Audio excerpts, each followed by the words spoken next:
गे lesbian bisexual किसी institute में जाके कोर्स करके नहीं बनते. We born in that way. ये हमारा डिसीजन नहीं होता कि हम गे की तरह बॉर्न होना चाहते हैं या एक लड़की लेस्बियन की तरह बॉर्न होना चाहती है या कोई बायसेक्सुअल की तरह बॉर्न होना चाहता है. ये चॉइसेस हमारे पास नहीं होती हैं. किसी ने कहा है अरे तेरे जैसे लड़के को तो ट्रक के नीचे आके मर जाना चाहिए, दिस एंड दैट. लिटरली वो सुनना बहुत बुरा था, बट मुझे मालूम था कि मुझे फाइट बैक करना है. To being a gay means कि आप अपनी बॉडी के जेनिटल्स के साथ आप बिल्कुल कंफर्टेबल हो, बिल्कुल परफेक्ट फील करते हो, बट आपका जो आकर्षण है, जो आप अट्रैक्ट फील करते हैं किसी के लिए रोमांटिकली या सेक्सुअली, तो वो आप सेम जेंडर के साथ करते हैं. दैट इज़ गे. हम लोग लाइफ में कुछ ना कुछ बनना चाहते हैं, डॉक्टर, इंजीनियर, आर्टिस्ट, कुछ भी चूज़ कर लेते हैं हम लोग लाइफ में बनने के लिए, जिसमें हम लोग अपने आप को सुटेबल मानते हैं.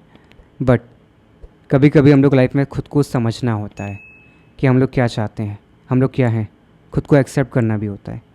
तो आज का हमारा पॉडकास्ट यही है, to know yourself. Welcome to ASR Amolak. Thank you. तो अमोलक कैसे हैं आप? All good, all fine. Amolak अपनी फैमिली और अपने चाइल्डहुड के बारे में बताइए. Like I born and brought up in Kanpur only.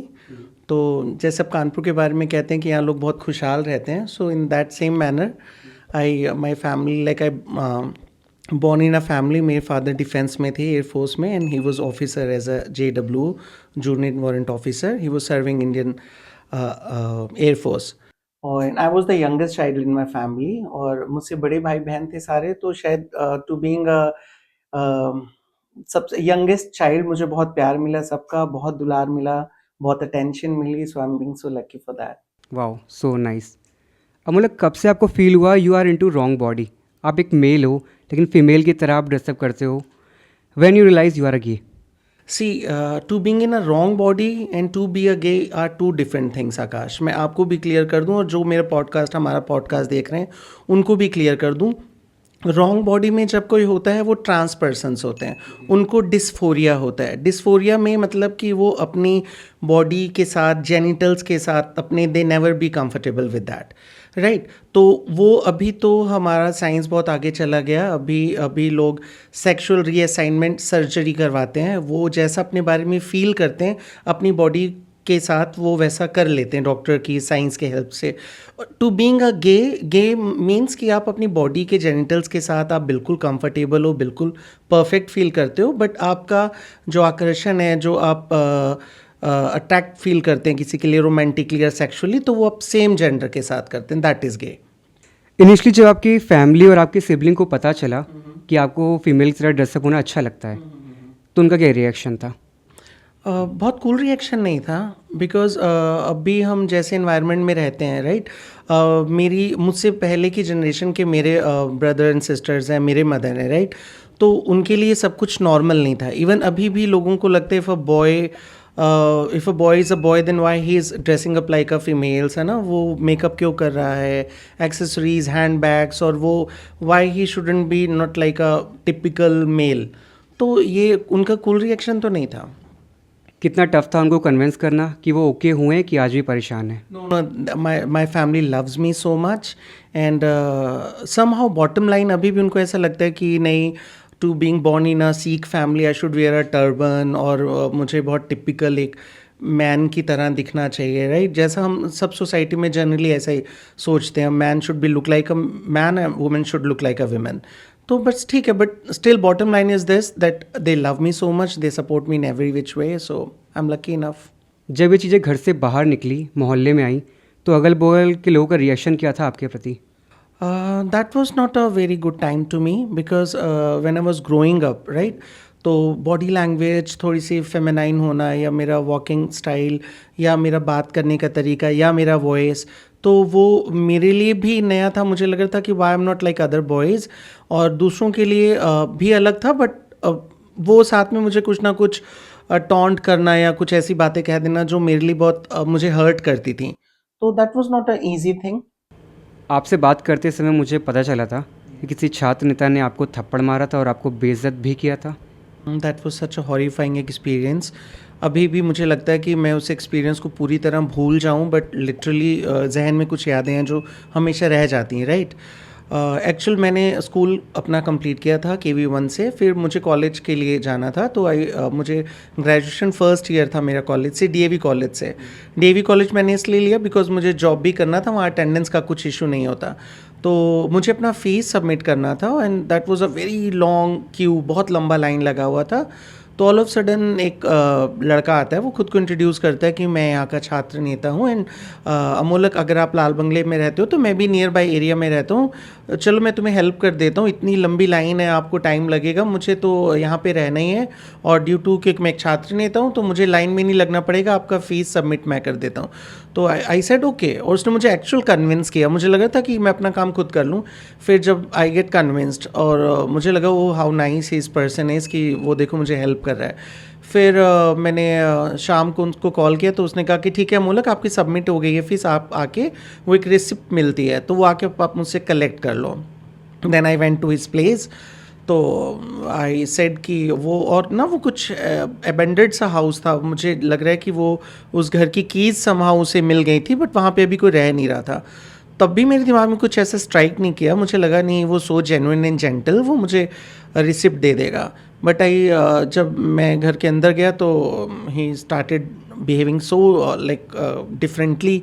He started touching me here and there कि नहीं अमोलक आप बहुत क्यूट हो, स्वीट हो। He started like what do I explain you. फिर जब मैंने कहा कि no I am very much uncomfortable with this, आप मुझे रिसिप्ट दो, लेट मी गो, अभी मुझे घर के लिए जाना है, लेट हो रहा है। और फिर वो मुझसे, कितना ऑकवर्ड लगता है ऐसा कहना, बट ये ट्रुथ है कि वो मुझे ज़बरदस्ती जैसा कुछ करने लगा, फिज़िकली मुझे बहुत अपने क्लोज लाने लगा। एंड आई सेड नो, मैं इस बात के लिए बिल्कुल भी प्रिपेयर ही नहीं हूँ कि आप मेरे साथ इंटीमेट हो जाएं, I won't allow you for that. Then he slapped me so hard कि वहाँ पे बेड पड़ा हुआ था and I just fell on that bed. बिल्कुल हम गिर गए उस बेड पे, इतना कस के उसने मुझे, मतलब he slapped me like very brutally. Then फिर आई स्टार्टेड क्राइंग, तो वो थोड़ा सा डर गया कि अब ये रो रहा है और तेज़ आवाज़ में रो रहा है बहुत, फिर भी मुझे उसे कन्विंस करना पड़ा, और वो फिर मैंने अपनी रिसिप्ट समहाउ से ली और फिर वहाँ से हम दौड़े, उस जगह से हम लिटरली दौड़ के अपने घर पहुँचे। और ये इतना बुरा एक्सपीरियंस था कि मैं किसी से शेयर नहीं कर पा रहा था, मैं किसको कहूँ, क्या बोलूँ, और वो बहुत सालों तक मुझे हॉन्टेड करता रहा वो, लिटरली। आपने कभी कंप्लेन करनी सोचा? कंप्लेन किससे करनी थी आकाश, बिकॉज अभी टाइम थोड़ा सा चेंज है। Back then in those time, तो अभी आपको तब क्वेश्चन करते तू क्यों लड़कियों जैसे रहता है, अपना बॉडी लैंग्वेज चेंज करना, क्यों तू लड़कियों की तरह बात करता है, इसलिए तो वो तुझे अप्रोच कर रहा था, तो तू अपने आप को चेंज कर, अब वो तो ऐसे ही लोग मिलेंगे, ऐसे लोग, तो वो मुझे ही क्वेश्चन करता। अगर मैं किसी को कहता तो वो मुझे क्वेश्चन करते, इसलिए मुझे मालूम था ये मेरी बैटल है, ये मेरी लड़ाई है, ये मेरी प्रॉब्लम्स हैं जो मुझे खुद ही एक टाइम पे आके हैंडल करनी होंगी। अमोलक, आप प्रोफेशनली क्या कर रहे हो? Professionally see, after doing my graduation, मुझे BPO में बहुत इंटरेस्ट है शुरू से बात करने का, because BPO is a sector जहाँ पे आपको टेलीकॉलर का रोल प्ले करना और आपको बहुत अच्छे से बात करनी होती, तो I get in to BPO सेक्टर। और उसमें भी लास्ट में मैंने I worked as an HR manager, जो हाइक था, मुझे बहुत अच्छा लगा कि I was appointing people, I was taking their interviews, I was deciding their salaries and everything. But एक time I was working for US shift, तो एक टाइम तक नाइट शिफ्ट्स करने के बाद मुझे लगा कि no I am not comfortable in that, और मुझे हमेशा से मेकअप में बहुत इंटरेस्ट था। देन आई थॉट कि why shouldn't take it as a profession. Then मैंने लैक्मे एकेडमी से मेकअप का कोर्स किया, प्रोफेशनल मेकअप आर्टिस्ट का, and now I am a professional makeup artist. जब अभी 2020 मैच था कानपुर में, तो जो क्रिकेटर्स आए हुए थे तो उनका शूट होना था, तो luckily I got that opportunity. मैंने उनको भी मेकअप किया और उनको प्रॉपर उनकी टीम का मेकअप किया, and they were very happy with me, they were happy with my work and everything. Amolak, कैसा एक्सपीरियंस है प्रोफेशनल लाइफ का? वहाँ कुछ भेदभाव होते हैं? No, not at all. And I'm literally, I'm very much fortunate because wherever I go, whenever I travel, अभी अगर मैंने back to back abroad भी travel किया, तो I receive many compliments. I'm really thankful to God for that. They always said कि wow, how smartly you're carrying yourself. तुमने कितना confidently अमोलक आप खुद को carry करते हो. You're carrying makeup on you और आप बहुत अच्छे दिख रहे हैं. तो I'm happy for that कि इतना कोई discrimination जॉब में या काम मिलने में I never faced. Literally I never faced. Amolak, are you in relationship? कैसे स्टार्ट हुआ? कौन है आपके पार्टनर? मुझे जानना है गे की लव लाइफ कैसी होती है। देखिए, हम गे की लव लाइफ या होमोसेक्सुअल्स की लव लाइफ या हेट्रोसेक्सुअल्स की लव लाइफ में कुछ भी अलग नहीं होता। हम सब एक ही हैं। प्यार एक ऐसी फीलिंग्स है जो हम सब में, प्यार है तो प्यार है और नहीं है तो नहीं है। तो अगेन आई एम फॉर्चुनेट कि इट्स बीन लाइक 4 साल अभी होने वाले हैं, और I never thought of that कि आई मस्ट हैव समवन, मेरी लाइफ में भी कोई मेरा पार्टनर होना चाहिए, who should love me in that way and this way. But luckily वो मुझे मिले, और कुछ भी प्लान नहीं था, वो एक रैंडम मुलाकात थी, जस्ट अ कैजुअल मीटिंग।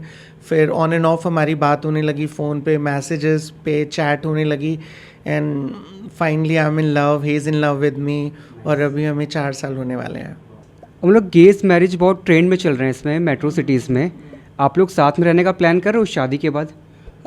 मैं आपको एक बात बताऊं, 2018 में 6 सितंबर को जो सेक्शन 377 था उसको डीक्रिमिनलाइज किया गया था।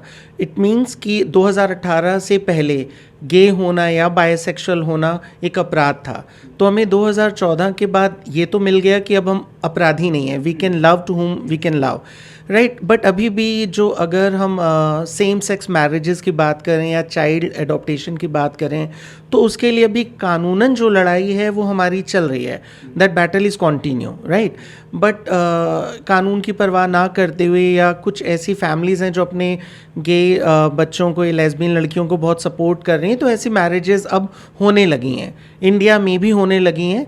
तो अभी हम साथ में रहना तो चाहते हैं, बट अभी ऐसा कुछ प्लान नहीं किया ऑन सीरियस नोट, बिकॉज ये एक हमारे साथ मेजर डिफरेंस आता है। जैसा अभी आपने कहा कि हेट्रोसेक्सुअल और गे लाइफ के जो लव रिलेशनशिप या लेस्बियन लव, कि हम उतना खुल के सामने नहीं आ पाते, राइट। एक हेट्रोसेक्सुअल पर्सन अपनी गर्लफ्रेंड को लेके घूम सकता है, पब्लिक डिस्प्ले ऑफ लव भी थोड़ा बहुत वो कर सकता है ना, हाथ से खाना खिला दिया या घुटनों पे आके रोज़ दे दिया चॉकलेट। बट हमारे केस में ऐसा नहीं होता, ऑलरेडी हम कहीं ना कहीं जज हो रहे होते हैं, राइट। तो वो एक बात है कि मैं अपनी फैमिली में या फ्रेंड्स में खुल के नहीं बता पा रहा हूँ, या वो अपनी फैमिली और फ्रेंड्स में बिल्कुल भी खुल के नहीं बता पा रहा कि वो किसी को प्यार कर रहा है, वो किसी के साथ बहुत खुश है। So this is the difference जो हर्ट होता है कभी कभी। एक प्लेयर हैं संजय बांगर, उनका एक बेटा है अनाया बांगर, जो कि इन्होंने अभी HRT लिया हुआ है, इसके थ्रू वो भी एक लड़कियों जैसे दिखने लगे हैं। वो भी, अगर मैं ट्रांसजेंडर में कॉल करूं, क्या फ्यूचर में कुछ ऐसा प्लान कर रहे हैं, मतलब ट्रीटमेंट लेने का? No, as I told you, एक बात मैं आपको और कॉन्सेप्ट क्लियर करूं, आपके सेक्सुअल प्रेफरेंसेस, आप किसके साथ हम बिस्तर होना चाहते हैं, ये आपको गे, लेस्बियन या बायसेक्सुअल बनाता है। That is your sexual preferences. और एक होता है आपकी जेंडर आइडेंटिटी। लाइक मेरी जेंडर आइडेंटिटी नॉन बाइनरी में आती है। एवरी गे शुडंट लुक लाइक गर्लिश, ये ज़रूरी नहीं कि हर गे लड़की की तरह दिखे या वो मेकअप करे। मैं नॉन बाइनरी में आता हूँ। लाइक मैं, जो बाइनरी होती है ना, मेल और फीमेल, मैं उन दोनों के जो जेंडर के नॉर्म्स होते हैं उनको फॉलो नहीं कर रहा। Like I M in between, मेरे जेंडर एक्सप्रेशन की वजह से I am comes in non binary, but I am totally happy with my genitals and my body. मुझे कभी सेक्सुअल रीअसाइनमेंट सर्जरी के लिए कभी भी नहीं जाना था। I am totally happy. वो ट्रांस पर्सन्स होते हैं आकाश, अभी लोगों को बहुत सारी बातें नहीं पता, जो अपनी बॉडी के साथ एक्यूरेट फील नहीं करते। लाइक जो बर्थ के टाइम उनका जेंडर होता है वो उसके साथ बिल्कुल कंफर्टेबल नहीं होते। उन्हें लगता है कि फिर they feel like girl inside, तो उनकी बॉडी भी गर्ल जैसी होनी चाहिए। अगर एक लड़की को लगता है कि वो लड़का जैसा खुद को फील कर रही है, तो उसकी बॉडी भी बॉयज़ जैसी होनी चाहिए। तो I am not in that category, and that's okay. I am gay. Like Amolak, आपका काउंटर पार्ट मेल है, आप भी मेल हो। How is your sexual life? How do you have sex? My sexual life is all good. मैं आपको एक बात बताऊँ, चाहे हेट्रोसेक्सुअल के रिगार्डिंग बात करूँ, चाहे मैं होमोसेक्सुअल लोगों के लिए, सेक्स के लिए एक पार्टनर ढूंढना या एक रैंडम सेक्स के लिए, हुकअप के लिए किसी को ढूंढना, it's never been a task. ये किसी के लिए भी मुश्किल नहीं है, ना तो होमोसेक्सुअल लोगों के लिए ना हेट्रोसेक्सुअल लोगों के लिए। जो टफ पार्ट आता है वो एक्सेप्टेंस का आता है कि आपको आपके पार्टनर ने आफ्टर सेक्स रिस्पेक्ट दी भी है ना कि नहीं दी है, राइट। वो आपके साथ इंटीमेट होने के बाद आपको डिफेम तो नहीं करने वाला, वो आपका मजाक तो नहीं बनाने वाला। तो ये हो जाता है, और ये होमोसेक्सुअल्स के साथ थोड़ा ज़्यादा होता है, बिकॉज वो बाद में उनकी लैग पुलिंग करते हैं, यार ये तो देता है, ये तो ऐसा है, ये तो वैसा है। तो ये एक ड्रॉबैक है होमोसेक्सुअल्स के साथ। मुझे लगता नहीं कि इस क्वेश्चन का आंसर मुझे बहुत देना चाहिए, बट अगर लोगों ये उनके लिए जिनको लगता है कि how two males can be satisfied with each other and like we have lot of things. हमारे पास हम फोर प्ले करते हैं एक नॉर्मल जैसे कपल करता है, then we can go for oral sex, we can go for anal sex as well if the partner is okay, if the उनके बीच अगर कंसर्ट है then they can go for oral sex, anal sex, and that's how they enjoy. Amolak, आपकी अपनी एक social life है, आप restaurant जाते हैं, नाइट क्लब जाते हैं, वहाँ पर वॉशरूम होते हैं, मेल के लिए होता है, फीमेल के लिए होता है। आपको कभी प्रॉब्लम फेस करनी पड़ी? क्या इसको एड्रेस करना चाहिए? See, I'm very much confident about my gender identity, that I comes in non-binary, but biologically I'm a male and I always a male, right? तो I always go for male washrooms, but हाँ वहाँ पे जो उस time पुरुष खड़े होते हैं, लड़के खड़े होते हैं, तो वो मुझे देख के थोड़ा सकते में आ जाते हैं कि अरे ये यहाँ पे है, ये खड़े होके पी कर रहा है ना, तो वो थोड़ा सा मोमेंट मेरे लिए ऑकवर्ड होता है, but I am total okay पे। ऐसे तो लोगों को आदत पड़ेगी ना कि वी ऑल कैन को एग्जिस्ट, हम सब एक साथ एग्जिस्ट कर सकते हैं, तो I M okay with that. Amolak, suppose that आप शादी कर लेते हो, राइट। किसके साथ आकाश? अपने पार्टनर के साथ। आप थैंक यू। शादी के बाद नेक्स्ट स्टेप आता है अपने परिवार को आगे बढ़ाना, लेकिन आपके केस में ऐसे क्या होगा? क्या इसकी कमी आपको जीवन भर खलेगी? नहीं आकाश, मुझे ऐसा लगता है कि इवन हेट्रोसेक्सुअल लोगों के लिए भी मेरे को ये मैसेज देना चाहिए, मन है मैसेज देने का, कि अभी इतना जो है ऑर्फेनेज, बहुत सारे ऐसे सेंटर्स हैं, अनाथालय जिसको हम कहते हैं, राइट? तो बहुत सारे बच्चे हैं जिनको अपने माँ बाप का प्यार नहीं मिलता ड्यू टू सम रीज़न, या वो अनवांटेड प्रेगनेंसी की वजह से लड़कियाँ उन्हें छोड़ देती हैं, या जो भी सर्कमस्टांसेस उनके साथ रहते हैं। तो मुझे लगता है child adaptation is such a beautiful way कि जिससे आप अपनी फैमिली कंटिन्यू कर सकते हैं, उन बच्चों को भी प्यार और सपोर्ट मिलेगा आपका, और आपको भी एक कंप्लीट फैमिली होने का एहसास मिलेगा। तो इफ़ इन केस अगर मेरा पार्टनर और मैं आगे चल के साथ रहते हैं और शादी के बंधन में बनते हैं somehow, then we will surely adopt a child. Amolak, एक नॉर्मल लाइफ होती है, आदमी आदमी तरह जी रहा है, औरत औरत तरह जी रही है। आप हैं मेल, लेकिन ड्रेसअप के थ्रू आप एक फेमिनिस्ट की तरफ हैं। ऐसे में आपको काफ़ी वर्ड सुनने को मिलते होंगे, काफ़ी रोड पे आप बुली होते होंगे, स्कूल लाइफ, कॉलेज लाइफ में, तो आप कैसे उसे हैंडल करते हैं?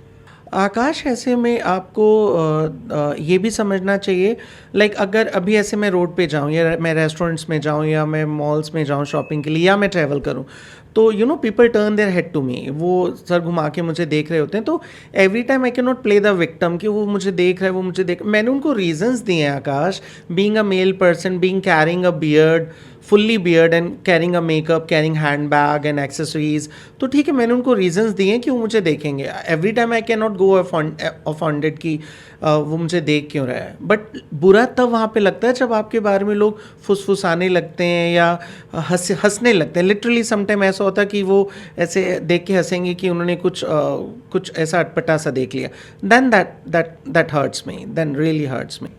आपकी अब तक की जो जर्नी रही है, उसमें सबसे ज़्यादा आपको सपोर्ट किसने किया है?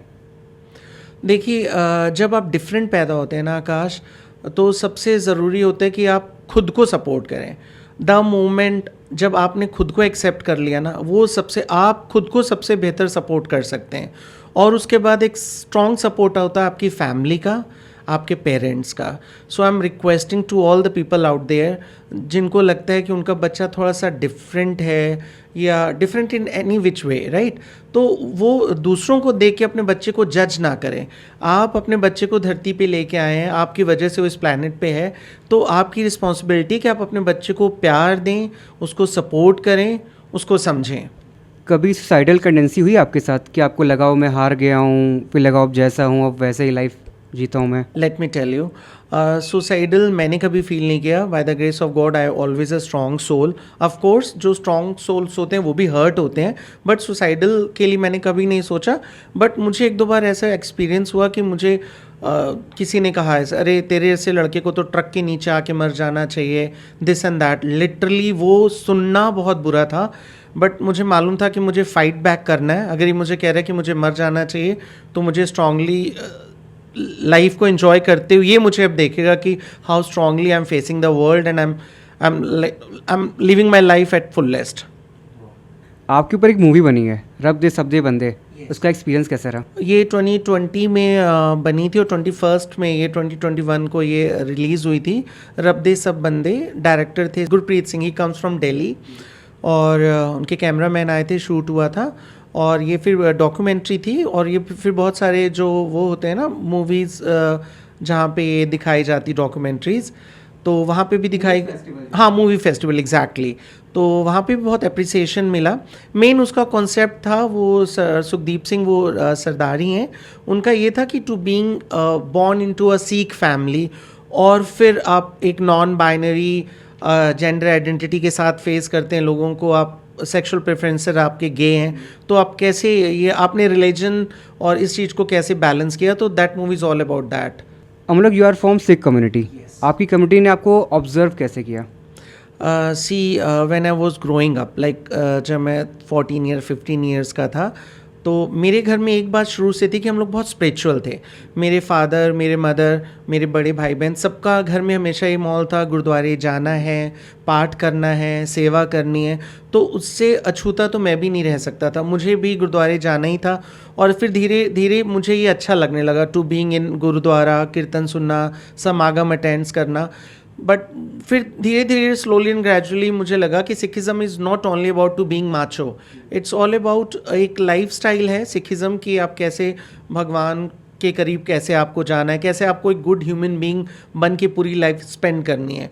तो स्लोली एंड ग्रेजुअली मुझे लगा कि that's all okay if I born into a Sikh family, I am blessed, I am feeling always blessed about that. और तालमेल बैठा लिया मैंने, and I am so blessed कि अभी भी मेरे को जितने गुरुद्वारों में जाना होता है तो मुझे संगत का बहुत प्यार मिलता है, बहुत प्यार मिलता है, literally I am blessed for that. Amolak, मैं देख रहा हूँ आपके पास बहुत सारी टैटू हैं, हर टैटू की अपनी जर्नी है, तो आप टैटू के बारे में कुछ बताएंगे अपने? My first tattoo was this, आप देख पा रहे हो, स्टिल आई राइज।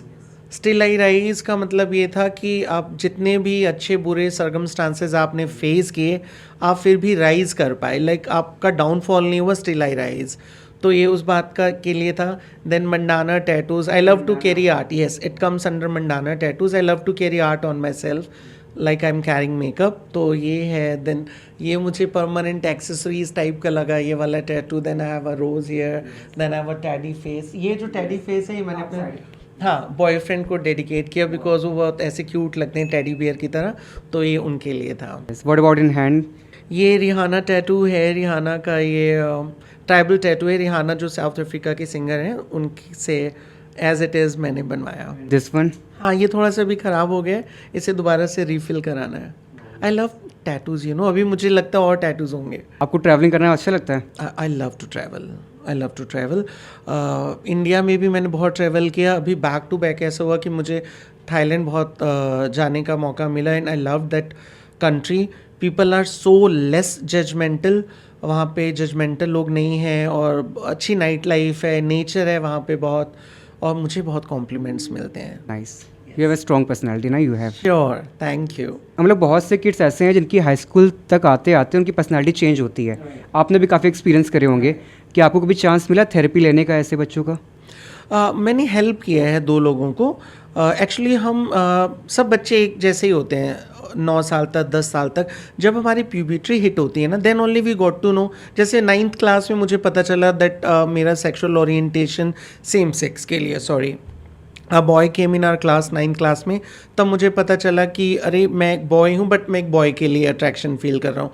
तो ये चेंज तभी आता है 9th 10th में, जब आप प्यूबर्टी हिट करते हैं। तो ऐसे ही अभी एक बच्चा था, ऑल ऑफ सडन मेरे एक एक्चुअल फ्रेंड ने कॉल किया, उसने कहा कि अमोलक मैं जहाँ रहता हूँ वहाँ पे एक बच्चे को बहुत बुली कर रहे हैं, और उसके मम्मी पापा बहुत टेंशन में, वो बच्चे ने स्कूल जाना छोड़ दिया। तो पहले मैंने उनके पेरेंट्स को बहुत लंबी बातचीत हुई कि support your child, support your kid, और स्कूल में आप जाइए, पता करिए आपके बच्चे के साथ कौन मिसबिहेव कर रहा है, दिस एंड दैट। फिर मैंने उस बच्चे की शायद 2 से 3 बार मेरी बात हुई, और मैंने उसको बहुत कॉन्फिडेंस दिया, उसका कॉन्फिडेंस बिल्डअप किया, और फिर he started again going to school. तो मुझे अच्छा लगा उसे हेल्प करके। देखिए, मेरी कम्युनिटी के लिए जब भी मुझे स्टैंड लेना होगा, तो मैं किसी भी मंच पे आके, किसी भी जगह पे आके खुल के अपने बारे में बात कर सकता हूँ, और खुल के उस बंदे को भी सपोर्ट कर सकता हूँ, because I am not ashamed of anything. हम गे लेस्बियन बायसेक्सुअल किसी इंस्टीट्यूट में जाके कोर्स करके नहीं बनते. We born in that way. ये हमारा डिसीजन नहीं होता कि हम गे की तरह बॉर्न होना चाहते हैं, या एक लड़की लेस्बियन की तरह बॉर्न होना चाहती है, या कोई बायसेक्सुअल की तरह बॉर्न होना चाहता है. ये चॉइसेस हमारे पास नहीं होती हैं. हमारे पास सिर्फ एक चॉइस रह जाती है, टू एक्सेप्ट योर सेल्फ.